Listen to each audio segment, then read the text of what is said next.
नियति का निर्णय अटल है। दोस्तों, कहा जाता है कि समय बहुत बलवान होता है। समय में वह ताकत होती है जो रातों रात राजा को भिखारी और भिखारी को राजा बना सकती है। ऐसा भी कहा गया है कि भाग्य का लिखा कोई नहीं बदल सकता। क्या यह बात सच है या झूठ? चलिए इसे एक पौराणिक कथा के माध्यम से समझते हैं। आपसे निवेदन है कि इस कहानी में हमारे साथ अंत तक बने रहे। तो चलिए बिना समय बर्बाद किए कहानी को शुरू करते हैं। बहुत पुराने समय की बात है। उत्तर दिशा में एक अत्यंत शोभायमान नगरी थी। उस नगरी के राजा का नाम विक्रमादित्य था। विक्रमादित्य बड़ा ही दयालु और प्रजा का पालन करने वाला राजा था। सारी प्रजा राजा के न्याय से अत्यंत संतुष्ट थी। राजा विक्रमादित्य धर्म का पालन करते हुए न्याय करते थे। उन्होंने कभी किसी के साथ अन्याय नहीं किया। पापी और दुराचारी लोगों के लिए वे अत्यंत कठोर और निर्दय थे। चोर लुटेरों को तथा हत्या करने वालों को राजा कठोर दंड दिया करते थे। इसी कारण उनके राज्य में गलत काम करने की कोई चेष्टा नहीं करता था। सारी प्रजा महाराज के कठोर स्वभाव से भी परिचित थी। महाराज विक्रमादित्य की एक पुत्री थी जिसका नाम पद्मावती था। पद्मावती अत्यंत गुणवान और सुंदर थी। उस समय उस नगर में पद्मावती जितनी सुंदर स्त्री कोई नहीं थी। जब पद्मावती बड़ी हुई तो राजा को उसके विवाह की चिंता सताने लगी। इसीलिए राजा ने अपनी पुत्री के विवाह के लिए उचित वर खोजना आरंभ किया। किंतु अनेक वर्ष बीतने के बाद भी राजा को कोई उचित वर नहीं मिला। फिर एक दिन एक साधु महाराज विक्रमादित्य के राज्य में पधारे। वे साधु बड़े ही विद्वान थे। उन्हें भूत और भविष्य जानने की विद्या भी प्राप्त थी। महाराज विक्रमादित्य ने उस महान साधु का बड़े आदर के साथ स्वागत किया। उन्हें आसन देकर हाथ जोड़कर प्रणाम किया। राजा के इस प्रकार के आदर से वे साधु अत्यंत प्रसन्न हुए। उन्होंने राजा को आशीर्वाद दिया और कहा, हे राजन, मैं आपके आतिथ्य सत्कार से अत्यंत प्रसन्न हूँ। आपकी जो भी कामना हो मांग लो, मैं अवश्य पूरी करूंगा। तब महाराज विक्रमादित्य कहते हैं, हे मुनिवर, मेरे पास सब कुछ है। धन धान्य, राजपाट, हाथी घोड़े, सोने के भंडार। किंतु इतना सब कुछ होने के बावजूद भी मेरे मन में एक बहुत बड़ा दुख है। साधु कहते हैं, हे राजन, मैं आपको जानता हूं। इसीलिए अब आप निसंकोच होकर कहिए, आप जो कुछ भी जानना चाहते हैं। मैं आपकी समस्या का निवारण अवश्य करूंगा। महाराज विक्रमादित्य कहते हैं, हे मुनिवर, मेरे पास अनेक प्रकार के ऐश्वर्य होने के बावजूद भी मैं मेरी पुत्री के लिए उचित वर की खोज नहीं कर पा रहा हूँ। हर पिता की यही इच्छा होती है कि वह अपनी पुत्री के लिए उचित वर की खोज करे, ताकि विवाह के पश्चात उसकी पुत्री सुखपूर्वक जीवन व्यतीत करे। इसीलिए हे मुनिवर, कृपया आप मुझे यह बताइए कि मेरी पुत्री का विवाह कब होगा और किसके साथ होगा। मेरी पुत्री के लिए उत्तम वर कहाँ पर मिलेगा? तब वह साधु कहते हैं, हे राजन, मैं आपकी द्विधा को समझता हूँ और मैं आपकी इस समस्या का समाधान भी अवश्य ही करूंगा। इतना कहकर वे साधु ध्यान लगाते हैं और राजा की पुत्री के भविष्य को देखने लगते हैं। राजा बहुत ही उत्सुक होकर उस साधु की बात सुनने के लिए उनके सामने हाथ जोड़कर बैठ जाते हैं। वे साधु राजकुमारी पद्मावती के भविष्य को देखते हैं और फिर अपनी आंखें खोलकर राजा को बताने लगते हैं, राजन, आपकी पुत्री के लिए उत्तम वर है जो आपके राजमहल में ही निवास करता है। यह बात सुनकर राजा आश्चर्य में पड़ जाते हैं और सोचने लगते हैं, हमारे राजमहल में ऐसा कौन सा उत्तम वर है जो मेरी नजर में नहीं आया। राजा अचंभित होकर साधु की ओर देखते हैं और कहते हैं, हे मुनिवर, आप यह क्या कह रहे हैं? हमारे महल में ऐसा कौन सा पुरुष है जो हमारी राजकुमारी के लिए उत्तम वर है? वह अब तक मेरी नजर में क्यों नहीं आया? कृपया आप मुझे उस पुरुष के विषय में बताइए। तब साधु कहते हैं, हे राजन, मैं आपको उस पुरुष के विषय में अवश्य बताऊंगा और आप स्वयं खुशी खुशी अपनी पुत्री का विवाह उस पुरुष से कर देंगे। राजा कहते हैं, हे मुनिवर, इस प्रकार के वचन बोलकर आप मुझे द्विधा में डाल रहे हैं। कृपया शीघ्रता से बताइए वह उत्तम वर कौन है जो मेरे ही राजमहल में निवास करता है। साधु कहते हैं, हे राजन, आपकी पुत्री पद्मावती का विवाह आपके महल में निवास करने वाले रघु नाम के नौकर के साथ होगा। यह बात सुनकर राजा का कलेजा फट जाता है। वे बहुत क्रोधित हो जाते हैं। रघु राजा के महल में निवास करने वाला एक नौकर था। राजा विक्रमादित्य को रघु का स्वभाव अत्यंत प्रिय था। रघु राजा का हर प्रकार से ख्याल रखता था। रघु गरीब घर में जन्म लेकर भी अत्यंत बुद्धिमान और वान था। उसने अनेक शास्त्रों का अध्ययन भी किया था, किंतु दरिद्रता के कारण वह राजा के महल में नौकर का काम करता था। रघु का स्वभाव भी अत्यंत दयालु था और वह बड़ी कुशलता से राजा की सेवा करता था। जब महाराज विक्रमादित्य बीमार थे, तब रघु ने ही राजा की बहुत अच्छी तरह से देखभाल की थी। किंतु राजा को यह बात हजम नहीं हुई कि उनकी पुत्री का विवाह रघु के साथ होगा। राजा को बहुत गुस्सा आ गया।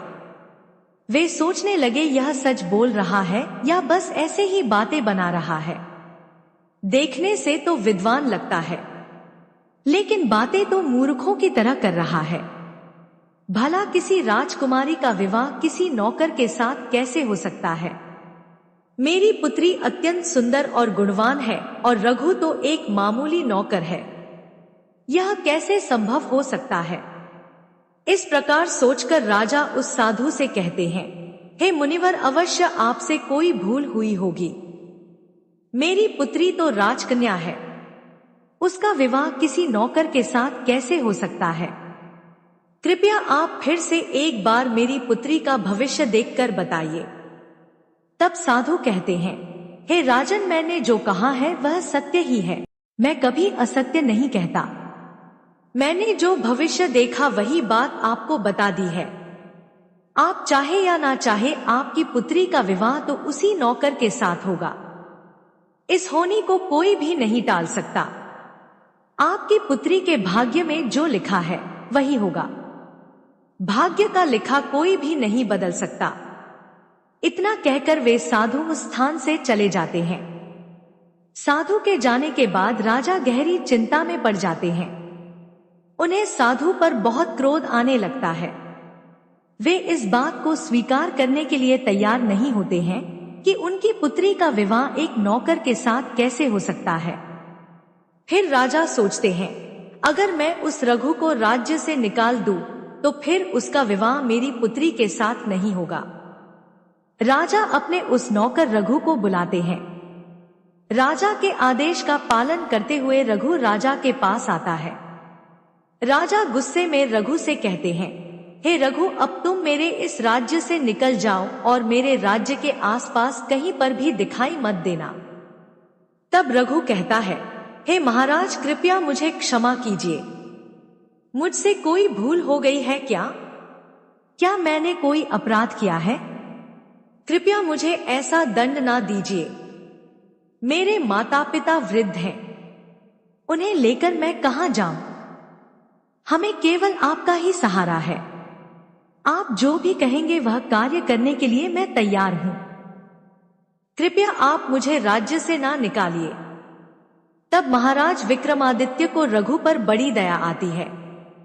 राजा सोचते हैं, इस रघु ने तो मेरी बड़ी सेवा की है, इस प्रकार इसे दंड देना उचित नहीं होगा। राजा कहते हैं, हे रघु, तुम्हारे माता पिता की रक्षा मैं करूंगा। उन्हें राजमहल में रहने दिया जाएगा और उनकी अच्छी तरह से देखभाल की जाएगी, किंतु तुम्हें राजमहल छोड़कर जाना होगा।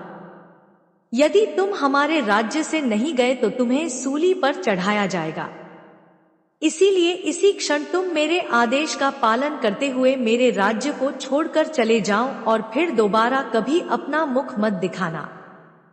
यदि तुम राज्य में दिखाई पड़े और तुमने मेरी आदेश का उल्लंघन किया तो मैं तुम्हें मृत्यु दंड दे दूंगा। रघु सोच में पड़ जाता है, आखिर मैंने ऐसा कौन सा अपराध किया है जो राजा मुझे राजमहल से निकाल रहे हैं।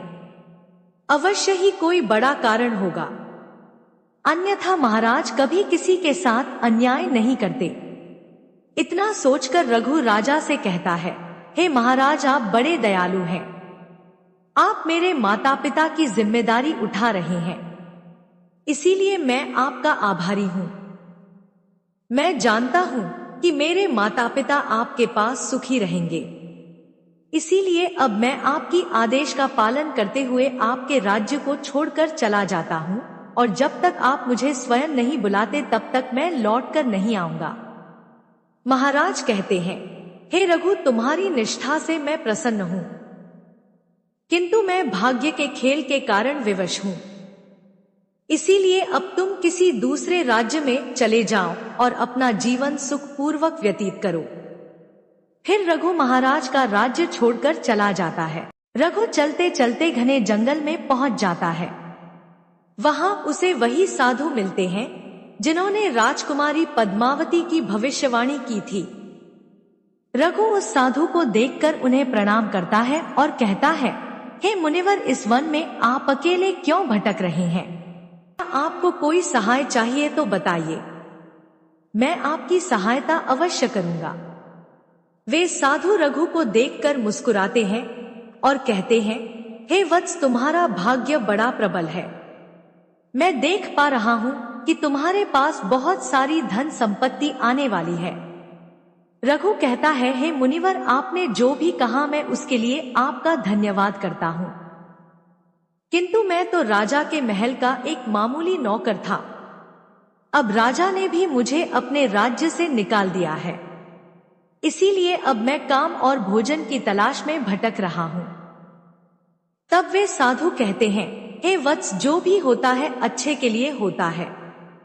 तुम एक सत्यवादी और धार्मिक पुरुष हो, इसीलिए तुम्हारे साथ कभी अनुचित नहीं होगा। अगर तुम मेरी बात मानोगे तो मैं तुम्हारे हित की बात कहना चाहता हूं।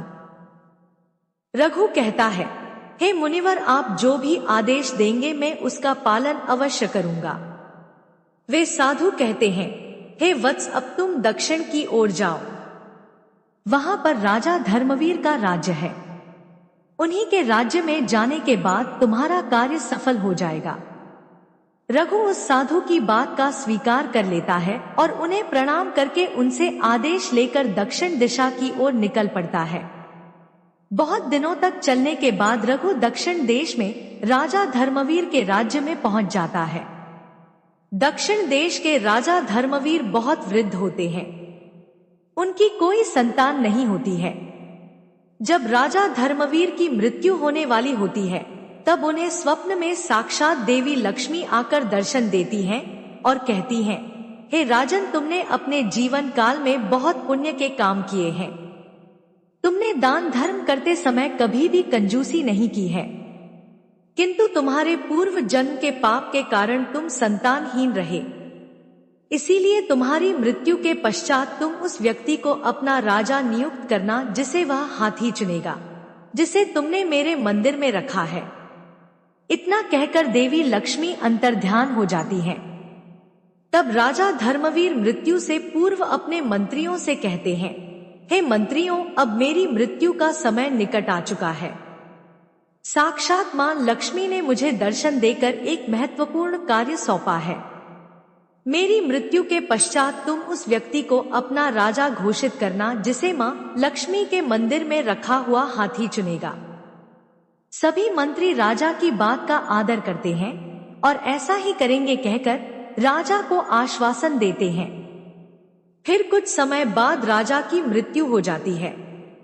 राजा की मृत्यु के बाद सभी मंत्री गण उस हाथी को लेकर राजमहल के सामने खड़े हो जाते हैं और सारी प्रजा से कहते हैं, यह हाथी जिसका भी चुनाव करेगा वही हमारा अगला राजा होगा।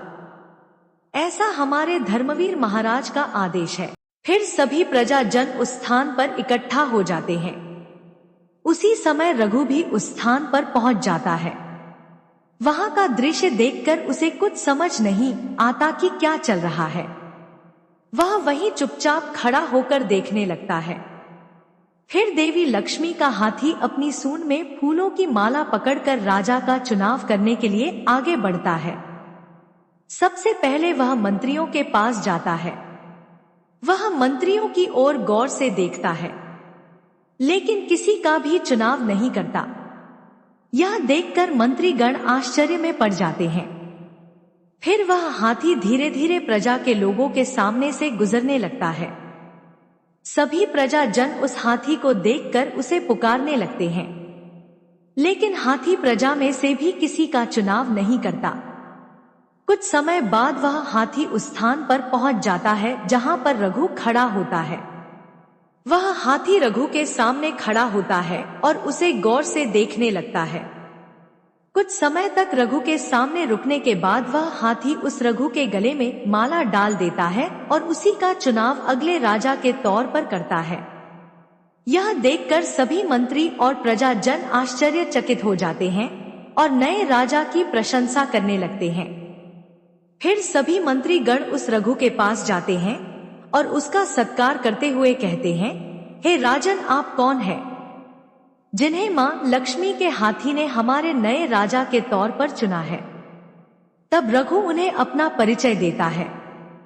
फिर सभी मंत्रीगण रघु को दक्षिण देश का राजा घोषित कर देते हैं और उसे राजगद्दी पर बिठा देते हैं।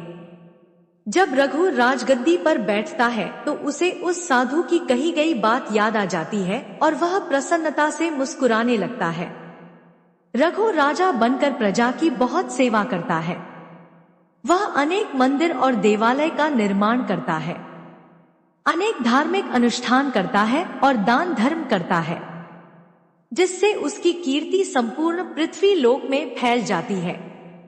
हर तरफ राजा रघु की प्रशंसा होने लगती है।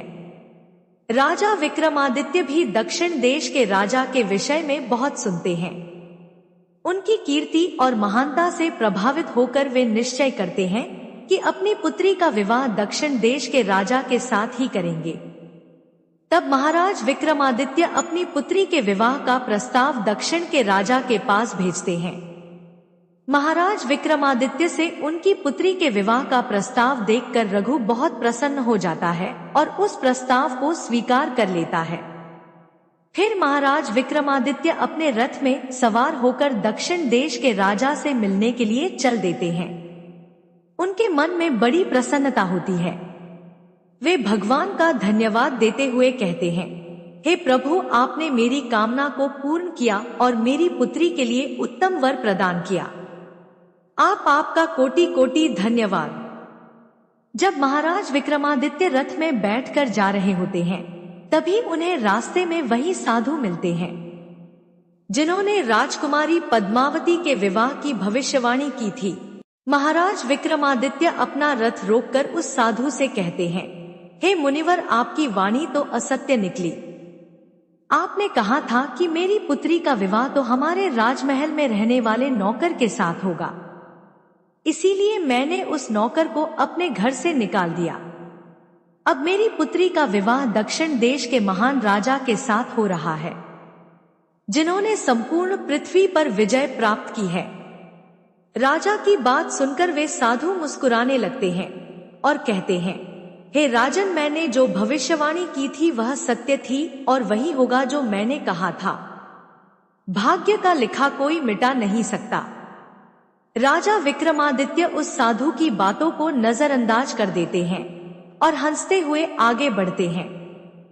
कुछ समय बाद महाराज विक्रमादित्य दक्षिण देश के राजा के राजमहल के पास पहुंच जाते हैं। वहां के मंत्रीगण राजा विक्रमादित्य का स्वागत करते हैं और उन्हें लेकर राजा रघु की सभा में ले जाते हैं। जब विक्रमादित्य राजा रघु को देखते हैं तो उनकी आंखों पर विश्वास नहीं होता। वे देखते ही अपने नौकर रघु को पहचान लेते हैं। राजा सोचने लगते हैं, यह राजा तो मेरे नौकर रघु की तरह दिखाई पड़ रहा है। तब रघु राजा विक्रमादित्य के पास आता है और कहता है, हे महाराज, आपने मुझे पहचाना। मैं वही रघु हूँ जो आपके राज्य में नौकर का काम करता था। और जिसे आपने अपने राज्य से निकाल दिया था। फिर रघु राजा को सारी हकीकत बता देता है। रघु की बात सुनकर राजा विक्रमादित्य लज्जित हो जाते हैं और शर्म से अपना सिर झुका लेते हुए कहते हैं, हे रघु, मुझे क्षमा करें। मैंने आपके साथ बहुत अन्याय किया है। मेरे द्वारा जो भी भूल हुई कृपया मुझे क्षमा करें। तब रघु कहता है, हे महाराज, आप मुझसे क्षमा ना मांगे। मैं जो कुछ भी हूं केवल आपकी वजह से हूं। यदि उस दिन आप मुझे राज्य से ना निकालते तो आज मैं राजा नहीं बन पाता। यह सब भाग्य का खेल था। भाग्य में जो लिखा होता है वही होता है, इसे कोई भी बदल नहीं सकता। रघु की बात सुनकर विक्रमादित्य बहुत प्रसन्न हो जाते हैं और फिर राजा विक्रमादित्य खुशी खुशी अपनी पुत्री पद्मावती का विवाह रघु के साथ कर देते हैं। महाराज विक्रमादित्य को बड़ा दुख होता है कि उन्होंने उस महान साधु का अपमान किया था, जिन्होंने पद्मावती के विषय में भविष्यवाणी की थी कि उसका विवाह रघु के साथ होगा।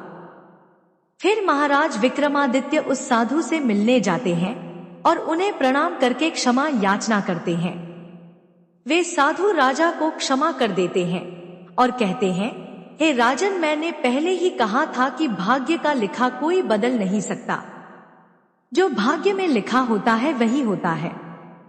दोस्तों, कोई भी इंसान चाहे जितना भी प्रयास कर ले, लेकिन भाग्य में जो लिखा गया है उसे बदल पाना संभव नहीं है। जब हम इस दुनिया में आते हैं तो हमारे जन्म के साथ ही विधाता हमारे जीवन की रूपरेखा तय कर देते हैं। वह भाग्य जो हमारी किस्मत में लिख दिया जाता है पत्थर की लकीर की तरह अटल होता है, जिसे ना तो मिटाया जा सकता है और ना ही बदला जा सकता है। दोस्तों, आपने आज इस कहानी से क्या सीखा, आप हमें कमेंट सेक्शन में जरूर बताएं और हाँ, हमारे चैनल को सब्सक्राइब करना ना भूलें, ताकि आपको ऐसी ही और भी प्रेरणादायक कहानियां मिलती रहे। धन्यवाद।